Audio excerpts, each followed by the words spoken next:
Welcome to Co-Creating Heaven on Earth, a gathering of today's leading visionaries, sharing practical strategies for creating a world that works for all.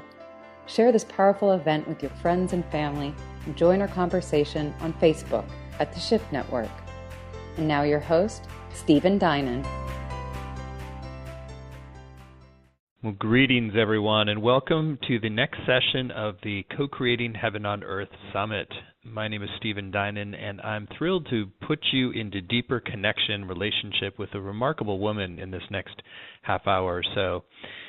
Her name is Sister Jenna, and she's a spiritual leader, author, renowned speaker, and founder of the Meditation Museum in Silver Spring, Maryland, and McLean, Virginia, where one of which I spoke at, and really has created a remarkable community there. She also hosts the globally broadcast American Meditating Radio Show and was selected by Empower a Billion Women 2020 as one of 100 most influential leaders of 2015. We've worked together on a number of different fronts, from Birth 2012 to the upcoming election, and I just have the deepest respect and real blessing to be connected to you. So thank you for joining us, Sister Jenna. Me too. It's always comforting when you meet your tribe. Indeed. Well, the title for today is A Call to Inner Power, and so I think this is a particularly important and relevant conversation, given that we have got so much tumult in the outer sphere around outer power. Everybody's clawing and grasping for it, and oftentimes, just almost instinctively just wanting more power. And that's oftentimes what we do when we don't have the ground internally. So I'd love for you to share a little bit about why you think that as the times get more tumultuous, that we actually have to ramp up the inner power, which allows us to really create change in a positive way. Thank you, Stephen. Well, we've all, I think, gone down the road where the pain gets so deep that we realize it becomes a catalyst to move us into some lost power that's sitting inside of the soul, quite dormant. And so I think that as we watch these intriguing times, I call them intriguing because I find that even though we're all God's children, it fascinates me when I look at what emerges out of our consciousness at particular times. I mean, for example, this morning I was so annoyed with someone, and I'm observing how my body is feeling, my mind is feeling, and the low vibration that I was creating. And I think that my annoyance was valid, but yet I'm so clear that I can't rush someone's emotional healing. I'm more annoyed at myself that I'm not strong enough to empower them to the point that they could stop suffering for 40 years of their lives. They're holding on to the same narrative, and I can't seem to inspire them one bit to get out of it. And so I think that whether it's looking at this political era and what we're seeing, which is unprecedented, something we have not seen in our country before, or whether it's in your home with someone that you live with for many years and you haven't been able to make an impact, any kind of frustration to me is my signal to myself, Jen, increase your power, increase your power. Well, let's share a little bit more about how you increase your inner power. Well, I can only speak from where I've been using my tools for increasing my power with my spiritual community, and I've seen the difference that there are two powers existing. The power of algae, which is the force of very human and very limited ways of seeing myself and the world. It's governed by a lower energy, what you would call this the dark night of the soul. No matter how much you do, nothing is working out for you. And then there's another energy that's governed by God's love and God's qualities. I wanted to emphasize this, Stephen, to you and your amazing listeners. I've been redefining my interpretation of God, not as Jesus or Buddha or Christ or a scripture or a book or an organization or a sadhu or a saint, but that God is this emergence or this remembrance of qualities completely emerged and embodied in His children. So I've been on my journey of Raj Yoga meditation, and how I have been able to cope with the multitude of things that fall on my table on a day-to-day basis is that I have discipline. And I think a life of discipline is essential in giving your inner being the kind of power that it needs to cope with the emergence of one's karmas. So, everyone, I wake up at 3:30, 4 o'clock every morning, sometimes at 3, and I have that time between my conscience, to see if it matches the qualities of God in an embodied state. So that's one level. Then the second level is my to-do list. Check out what do I have to do that day and who do I need to meet. And then the third thing is a daily class that I conduct every morning, 365 days a year, at 6 o'clock every morning. And I think that holds me at a very private level. So whatever comes after that, Stephen, it's like, okay, I can deal with that. That's icing on the cake. I've done my stuff for myself. So I recommend to find a way to discipline in whatever way you're practicing your spirituality. Apply some level of discipline to it so that your mind can be free for the rest of the day to do what you need to do and cope with whatever comes your way. So I'm just leaving it to that area because nobody talks about the power of discipline or the power of consistent repetition in one's spiritual life. I very rarely hear people talk about that. Yeah, it's kind of almost become out of fashion in terms of modern spiritual life, where we're sort of like going in all these different directions and exploring and creating more freedom. But it's like the discipline. I love what you're saying because it's like the daily discipline is like the miniature training in inner power, and by holding to that discipline, you're actually cultivating your power so that when you need it in some bigger context, then you've got more of it.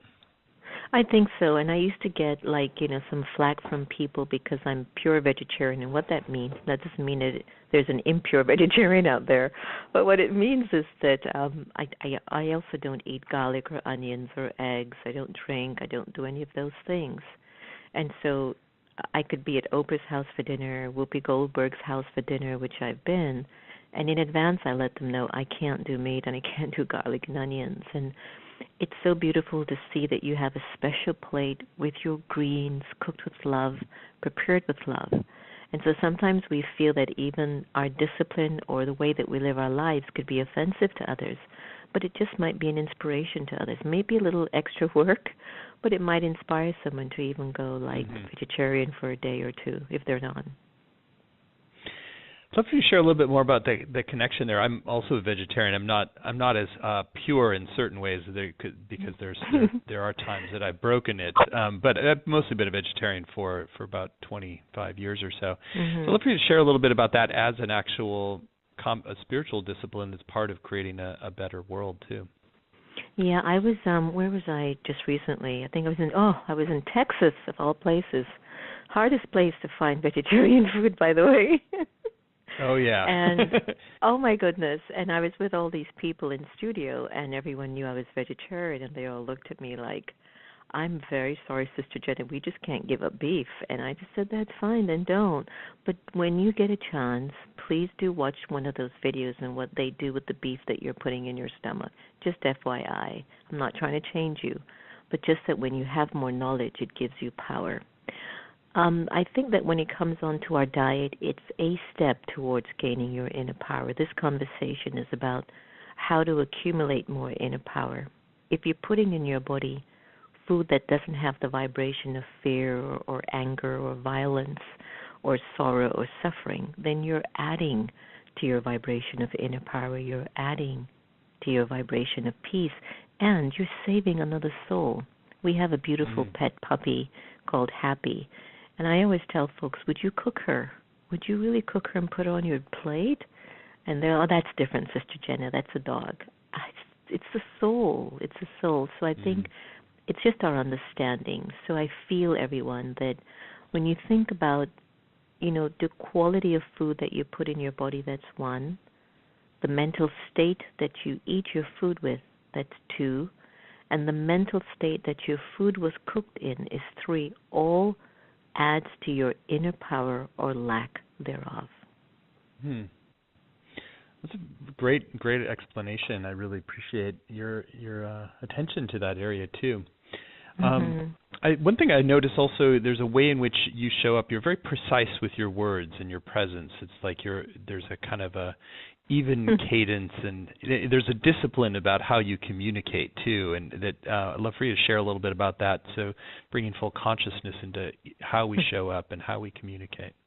I didn't know that was I don't think it's premeditated. I think it's just of all these years of living so disciplined. And I think what always brings a smile on everyone's face is that I don't want to impose my discipline on you, but this is just who I am. This is what I've become as a result of my faith in truth and my faith in inclusivity and my faith in God's qualities and my faith that every human being at their core, they've got powers. It's just that sometimes we just don't use it enough. So perhaps I show up more, Stephen, in my relationships with folks because I believe in very deep, long-term relationships, one. And I believe that at the end of the game, when we're done and we take our last breath, it'll be how many people have I loved, but how many also was open to loving me. So I'm mindful in not giving sorrow or taking sorrow. So that's a mantra that I've lived by, and I share with a lot of folks, don't give sorrow, my friends, and don't take sorrow.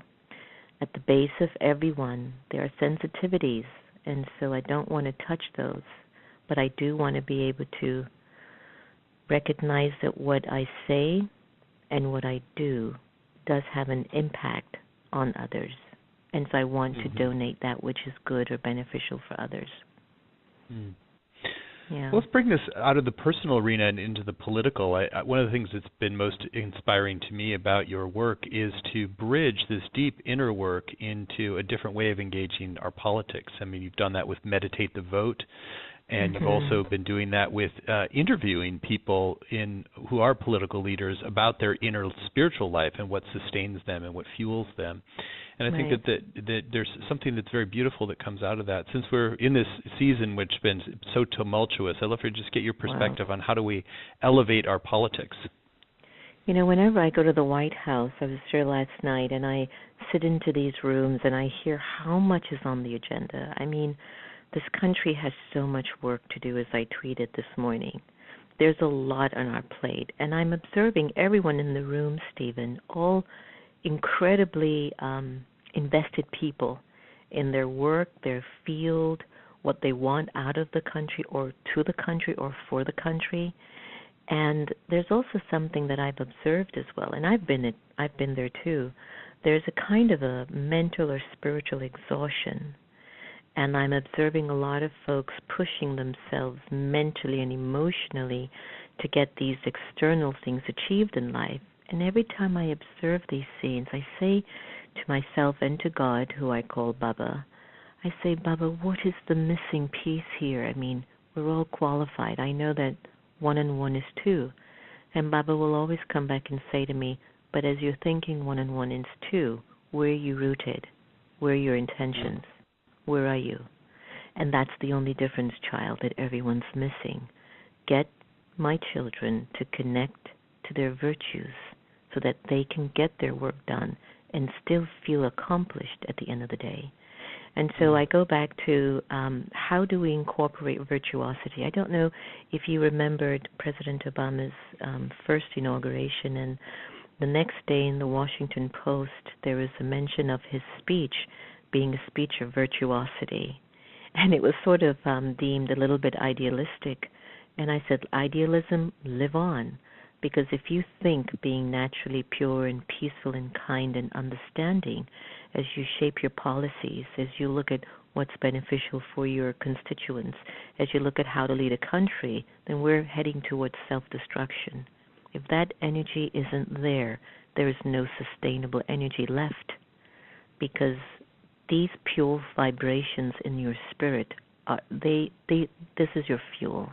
This is what keeps us smiling and going. And I don't know, nobody has won an award for being the nastiest person on the planet. But you will win an award. You will win an award for being as kind and thoughtful and as generous as you can. Look at the work that you've been doing, Stephen. And it's so challenging to keep going against a vibration that is going in another direction, but you don't stop because you're governed by the love of humanity, the change of humanity, and to see humanity evolving. Why? Because you're evolving. So if I believe in virtues and qualities of spirit, I know there'll be another person in that room at some point that will say, I want that little girl in that white sari to tell me more about how she can bring about change by us changing ourselves. Well, I'd love to hear a bit more about the specific spiritual practices and lineage, coming out of the Brahma Kumari lineage, and just share a little bit more about that for folks who are not as familiar. Sure. It started in Sindh, Pakistan, before the separation of India and Pakistan, and who I call my great-great-grandfather, Brahma Baba, had a download of a very divine energy of God's qualities in his being, and then he didn't know what to do with it. At that time, he had 13 gurus and was a businessman doing very well. And within a year or two, 300 people moved into his house because they saw his glow, his light. He didn't know what it was, but he just kept going. Right, and the only thing that he knew was, I'm a soul, and God is the supreme soul. I don't know what else to tell you. And that was the only download that he had. But then years later comes the Western influence, and you know how our intellects function. In India, they'll just shake their heads and go, ha, ha, yes, yes, sounds very good. But when you come to America, it sounds very good, but how? Tell me why, where, and when, So when the BKs, which is the Brahma Kumaris for short, when it came to the West, we started to ask the spiritual leadership of the elders, but why? Why is it that I've been here before? Does this story really repeat itself identically? Is really the next age after this the golden age? And how do I know it's Kali Yuga? Tell me. So all these things would come into play. And here we are, 80 years later, 9,000 centers in 120 countries with over 1 million volunteers, with 85% of the leadership being women. A lot has happened in this movement. And I can't begin to tell you the countless numbers of lives which we never document. And my elders always get on me. I go, do you understand how much we have done and why it's important for it to be documented, for the world to acknowledge our contribution and our role? And my elders will say, we're not doing it for that. We're doing it for everyone who is here to understand the importance of pure karma. And the more pure karmas are increasing, those karmas will change the world. They're like, okay, I get you. So the leadership of some of the elders that were original members 80 years ago, Stephen, some of them are still alive. Daddy Janki, who you've met via Birth 2012, who is now 100 years old. And Daddy means elder sister in Sindhi. Daddy Gulzar, who is a very pure embodiment of divinity. She's like our messenger, and she gives us a really subtle message about stay true to your walk. Stay as pure as you possibly can. Through your energy of purity, you'll be able to catch the right thought in how to serve humanity at a higher level.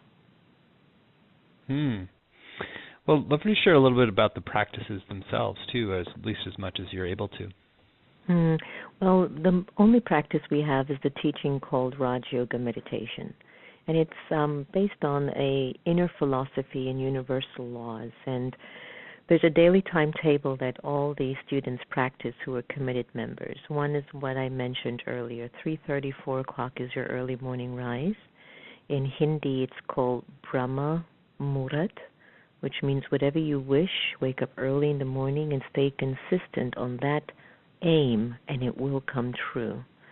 Then we have a morning Murli class called the Murli at 6 o'clock, in which all the students participate in either at the Brahma Kumari meditation centers or online. And then diet is a big part of our practice. Vegetarianism is huge. We're not vegans, but we are vegetarians. For many of the very serious membership or students of the Brahma Kumaris, they practice the lifestyle of celibacy. And they feel that within that power of inner celibacy and physical celibacy, their vibration of purity and peace and power is much more amplified so it makes a big impact when they walk in a room. And then there's seva, service. You can't sit down and just have meditation all day, but let what you're gaining in the morning through meditation transcend and come into fruition in physical form. So there's a lot of different projects, programs. We do things for the prisons. We do things for women. We do things for youths. We do things for senior citizens. We do things for political areas where we inspire government to lead more with values. You know, we do things for health, how to be a little bit more healthy in your mind and in your physical form of taking care of your body. So the practice is very integrating. It's not just you do your 20 minutes of meditation and you're done. But here is the secret to our practice, and I'd like everyone to hear this. I think it's very powerful.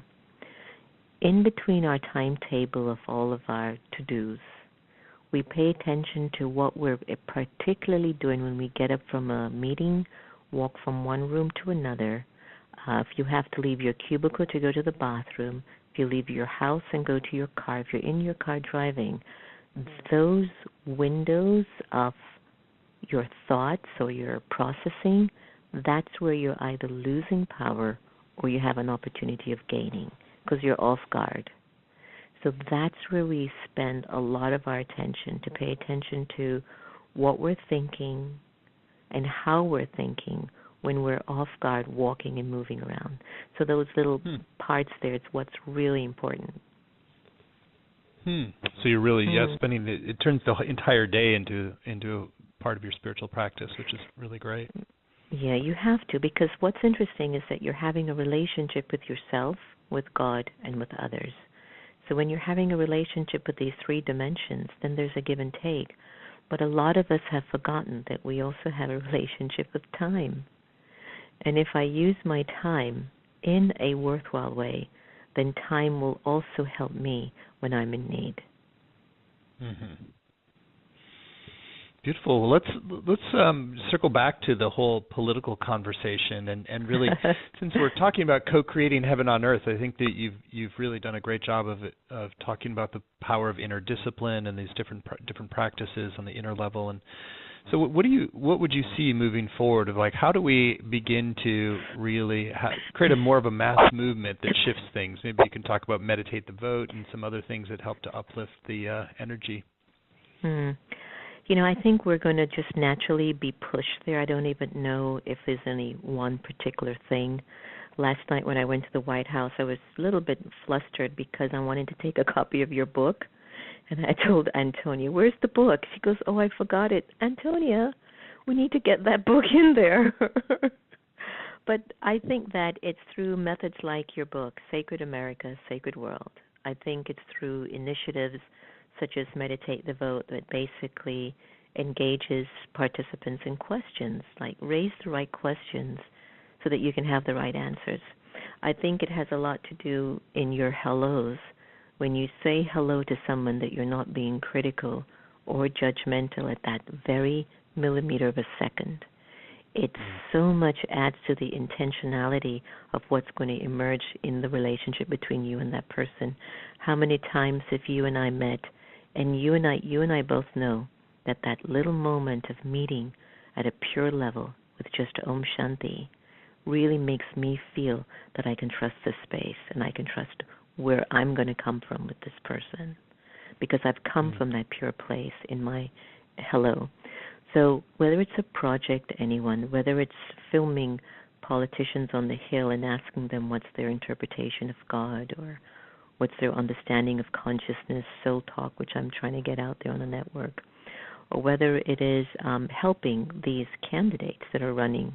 Now, I was at my friend's house in the last debate, and there were Republicans and Democrats in the room, Stephen, and everyone cringed when they watched that debate, and these were the elites of D.C.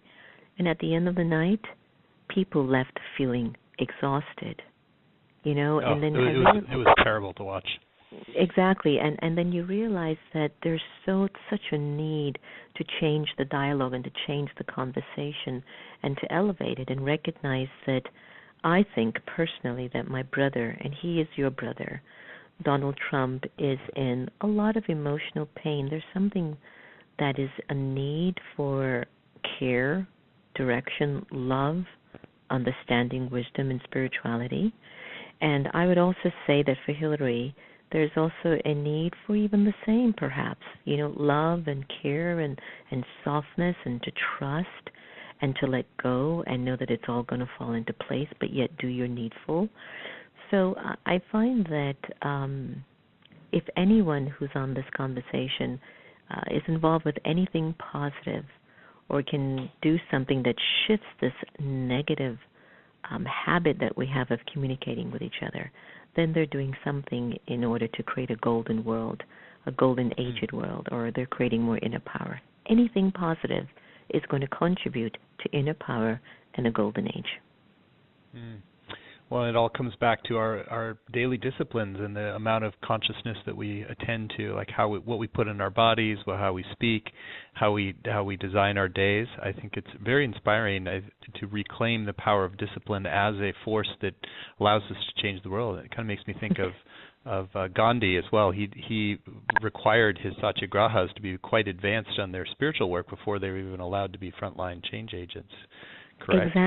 Exactly. And a lot of people actually miss the fact that why Gandhi was able to achieve what he did achieve, and maybe similar to Martin Luther King, was that there was an inner discipline of prayer, reflection, or meditation, which gave them that inner power. And yes, you are right.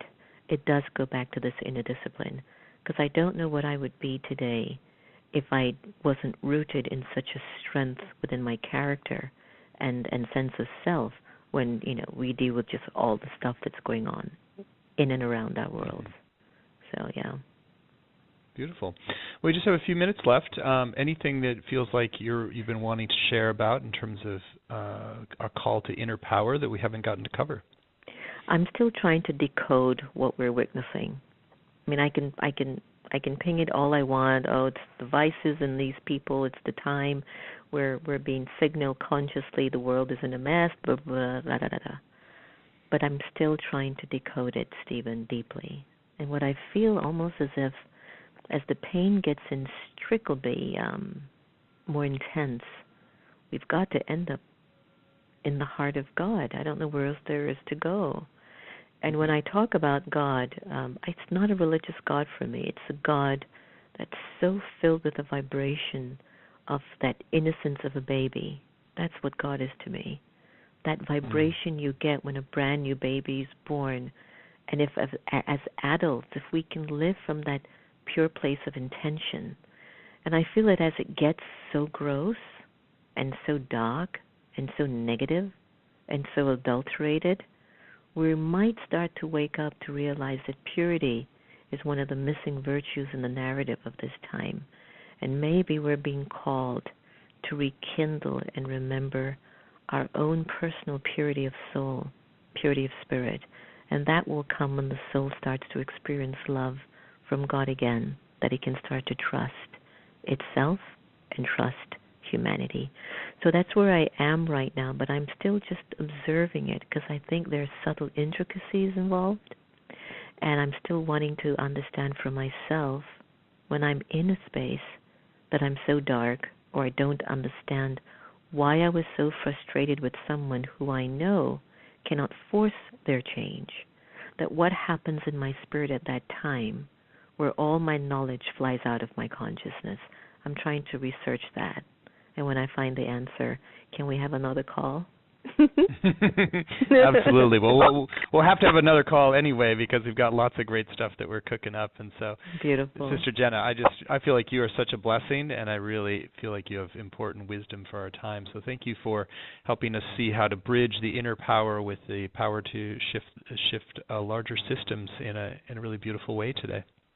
The good thing is that we're not alone. We're together in this, and I think we all come with our own little flavor in how we are going to make this golden aged world get co-created. And I know with all my heart it's through all of us using our strengths and our gifts from God that's really going to beautify this world. And I want to thank you for your work, but also thank you for always believing in the work that we're doing is quiet and consistent and subtle, but profoundly powerful as it is. You were able to recognize that, and I think that's huge. Well, it's very palpable to me. So thank you, Sister Jenna, for this beautiful time together and You're deep welcome. inspiration. Om Shanti. Right, Bye-bye. bye-bye.